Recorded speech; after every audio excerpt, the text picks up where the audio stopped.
Shalom og velkommen tilbage til Israel med Aline. Og hjertelig velkommen til den bibelske by Dor. En by grundlagt af kananæerne for over 4.000 år siden. En befæstet by, der virkede uovervindelig.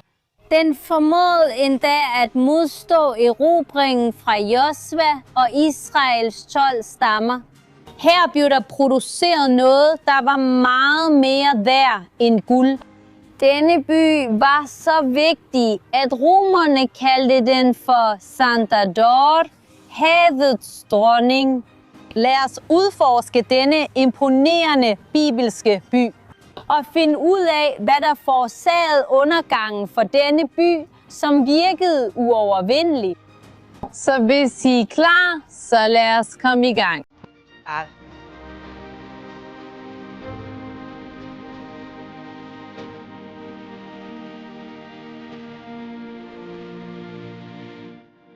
Kananæerne grundlagde byen Dor som en havneby, men også som en befæstet by. Og derfor blev den i oldtiden betragtet som en uindtagelig by.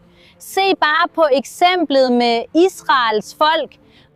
Da Josva førte folket, de 12 stammer, ind i det forjættede land, havde de en ekstremt vanskelig opgave, nemlig at erobre alle byerne i det forjættede land. Og de erobrede by efter by. Men de kommer hertil til Dor og formår faktisk ikke at erobre og tage byen til sig. Ja, Josva formår at besejre kongernes alliance, som inkluderede kongen af Dor.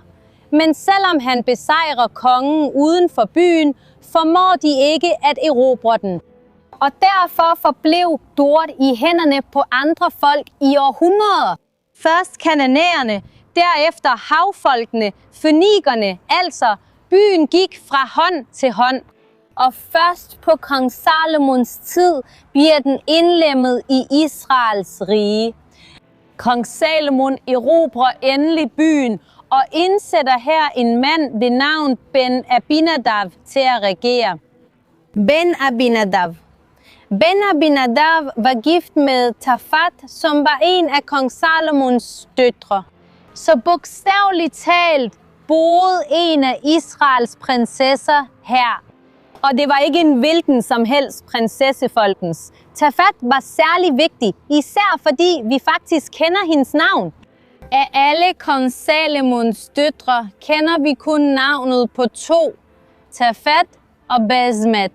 Og netop de 2 blev gift med guvernører udvalgt af kong Salomon. De blev sat i politiske ægteskaber. Og vi ved, at det var en del af kong Salomons politik. Også for ham selv, Salomon, eller på hebraisk Shlomo, kommer fra roden af ordet shalom, som betyder fred. Han søgte fred i sin tid. Nogle gange fred for enhver pris. Og derfor det han også gjorde med sig selv, var mange politiske ægteskaber. Vi husker også, at Bibelen fortæller os, at han gifter sig med Faraos datter, Israels historiske fjende. Og det gør han for at bringe Israel tættere på Egypten. Derfor havde han også et enormt antal hustruer og medhustruer. Og han fortsatte også med denne offentlige politik med sin datter, prinsesse Tafat af Dor.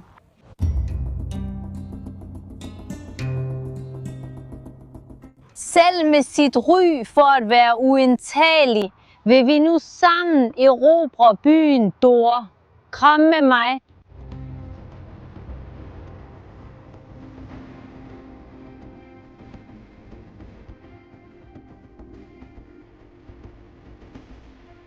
Lad mig vise jer noget mere, hvis vi kommer her til et hvilket som helst område. Se her et åbent område. Vi kan se her hundreder af keramikstykker. Se lige her. Vi ser her keramikken. Dette er gammel keramik, folkens. De er sandsynligvis mellem 2 og 4.000 år gamle. Og alt dette venter på, at arkæologerne ankommer, så vi lægger det tilbage her på stedet. Og det er virkelig smukt. Se, hvor fantastisk det er. Hver eneste lille stykke, vi kan finde. Dette her. Ved at samle alle stykkerne, kan vi genskabe historien om denne by.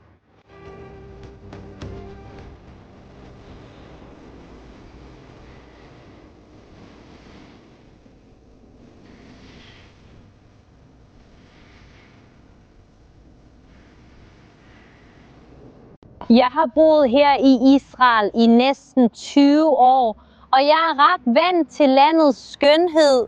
Men jeg må sige til jer, at Dor virkelig overrasker mig. Dette sted er fantastisk. Jeg vil bare vise jer en lille smule af det, jeg ser.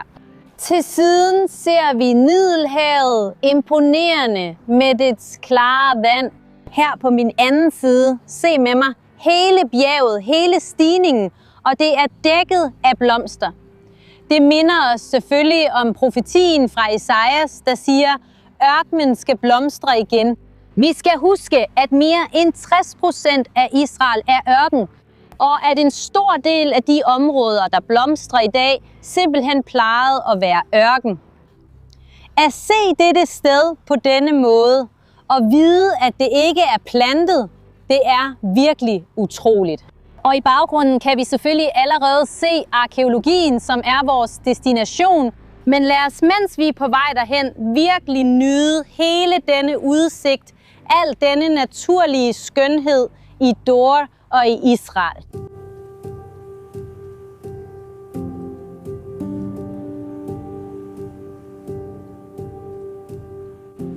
Efter Salomons tid kom denne by i hænderne på mange folk.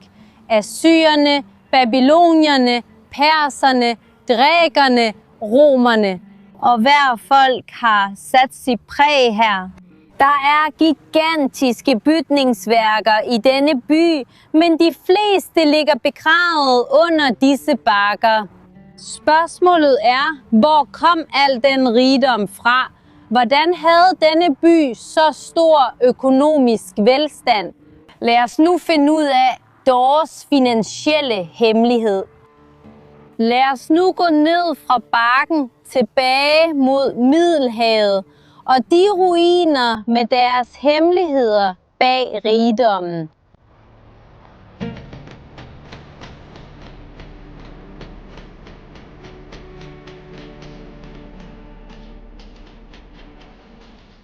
De står foran en gammel fabrik, og denne fabrik skabte stort set al rigdommen, alle pengene i hele den bibelske by Dor. Men hvad blev der produceret her, som var så værdifuldt, at det var 3 gange mere værd end guld? Dette er en purpurfabrik. Ja, en farvefabrik. Noget, der i dag kan virke så banalt. Det var et af de dyreste produkter i oldtiden. Purpurfarven var så svær og så dyr at producere, at den kun blev lavet i meget, meget små mængder og kun brugt til de fineste produkter i den antikke verden. Brugt for eksempel i tøjet til kongefamilien og i genstande, der blev brugt til at tilbede Gud. Der var endda genstande i tabernaklet, der brugte purpurfarven. Der var guld, sølv, de bedste materialer, akacietræ, og også purpurfarven blev brugt der. Rigdom i Dor er netop noget, der i dag kan virke simpelt. Men på det tidspunkt kæmpede folk og dræbte endda for at få bare en lille smule af denne farve. Og nu skal vi sammen ind i den lille fabrik. Kom med mig. Vi kan se, at der i dette område stadig er en del af muren tilbage. Vi kan se en del af dette store kompleks. Men hvis vi fortsætter med at gå, kan vi se, at størstedelen af bygningerne simpelthen er forsvundet. Og det skyldes dens placering. Se, I ser, havet er lige her. Og gennem tusinder af år har bølgerne slået og slået og slået og slået.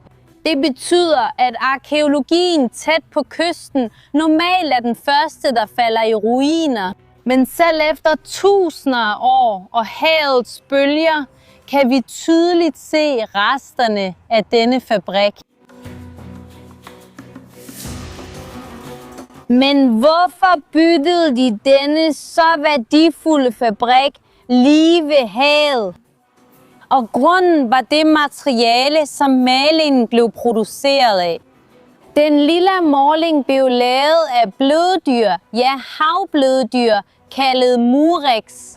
Og disse bløddyr lever i havet, tæt på klippeområder, hvilket netop er det, vi har her naturligt i Dora, så det er et meget velegnet miljø til at opdrætte bløddyr. Men den anden grund til at gøre det netop her er lidt mindre behageligt. Fordi de få purpurfabrikker, der fandtes i den antikke verden, altid skulle ligge ved havet, men også være langt væk fra byen. For lugten, der kom fra denne produktion, blev af de gamle selv beskrevet som næsten uudholdelig. Så vi er netop ved havet, men stadig lidt væk fra centrum af byen Dora, og nu skal vi sammen helt ned til havet.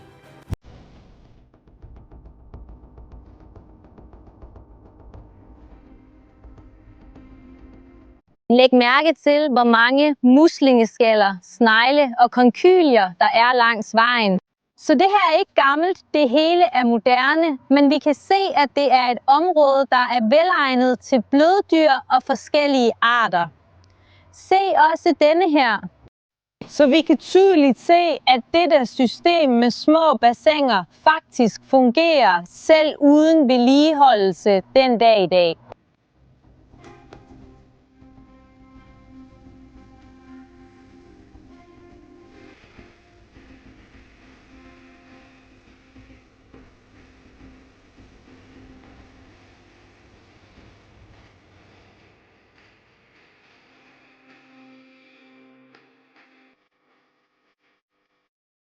Jeg ved ikke, om det er muligt at se på dette tidspunkt af dagen med højvande, men hele dette område bag os er som et stort bassin.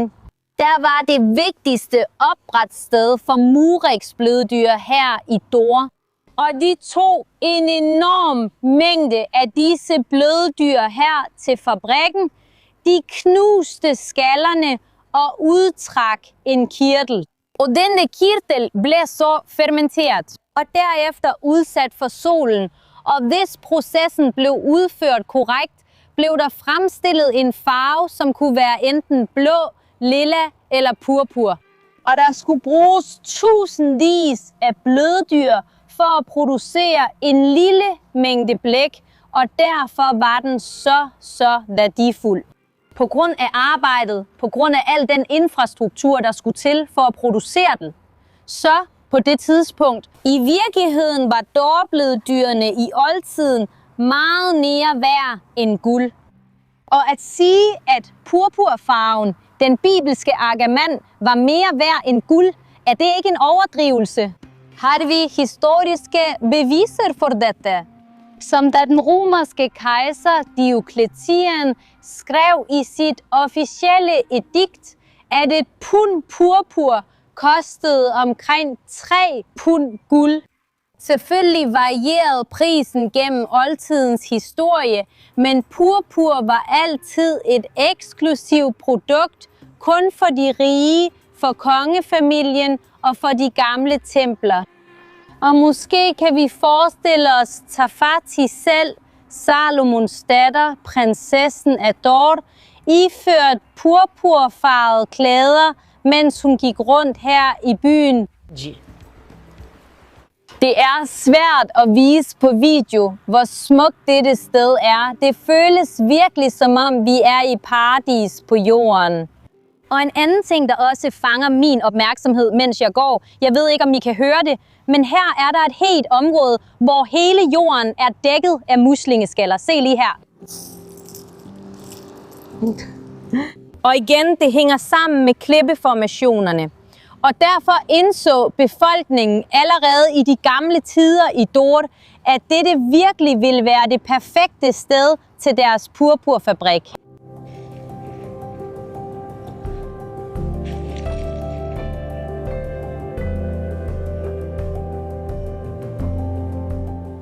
Da romerne erobrede byen Dor, udvidede de den endnu mere. En stor del af de bygninger, vi ser her, stammer fra den romerske periode. Og mere specifikt var denne kolossale bygning et hedensk tempel. For selvom Dor er en bibelsk by, var den i størstedelen af sin historie en by præget af tilbedelse. Hedensk tilbedelse og afgudstyrkelse. Og byen Dor var så vigtig for romerne, at de gav denne by en særlig juridisk status. Den var som en selvstyrende by, en romersk bystat. Og så vigtig var den, at den havde ret til at præge sine egne mønter. Ved de arkæologiske udgravninger, der er blevet foretaget her, og det er ikke mange, har man fundet mere end 50 mønter fra Dor. Og på dem stod der, den hellige Dor, havenes dronning. Fordi hun er hellig, fordi der bogstaveligt talt for dem var dyrkelse af deres afgudsbilleder her. Så forestil dig her et gigantisk tempel, der rakte op til himlen, og også havets dronning.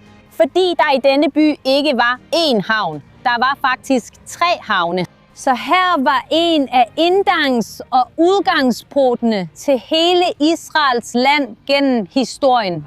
Og derfor, den der kontrollerede Dor, kontrollerede en stor del af søhandlen. Befolkningen i Dor voksede så meget i den romerske periode, at de byggede et nyt vandsystem til byen.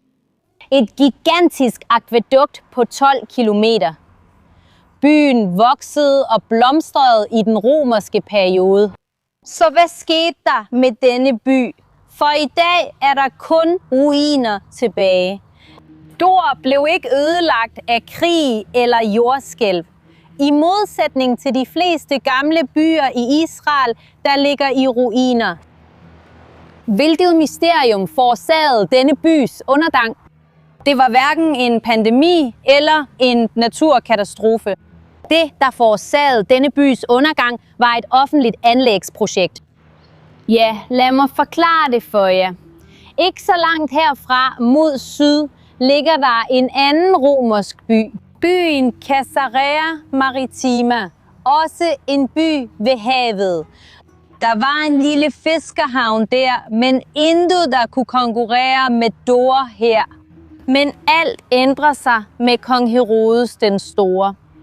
Han forvandler Caesarea til en stor by, og der bygger han en gigantisk havn. En havn, der var meget større og dybere end havnen i Dor. Og derfor, når skibene, der sejlede her i Middelhavet, havde brug for et sted at lægge til, foretrak de alle Caesarea. Faktisk begyndte nogle af de mennesker, der arbejdede her med maritime opgaver, at flytte til Caesarea. Dor forsvandt ikke på grund af nogen tragedie, men faktisk fordi byen simpelthen ophørte med at have sin store maritime betydning. På grund af havnen i Caesarea, befolkningen forlod langsomt byen, og der blev også oprettet andre purpurfarverier andre steder, især længere mod nord. Og uden eksklusiviteten på purpur, og heller ikke eksklusiviteten på denne store havn, mister byen sin økonomiske betydning. Og byen vil simpelthen blive forladt og ende i ruiner. Denne store by endte simpelthen i glemsel. Så denne store by, der rejste sig mod himlen og virkede uovervindelig og uforgængelig, forsvandt simpelthen fra historien. Og kun ruinerne blev tilbage, så vi kan vende tilbage og fortælle om Dors fortidige storhed. Jeg håber, I kunne lide dagens video. Hvis I kunne lide den, så glem ikke at give et like. Vi ses i næste uge.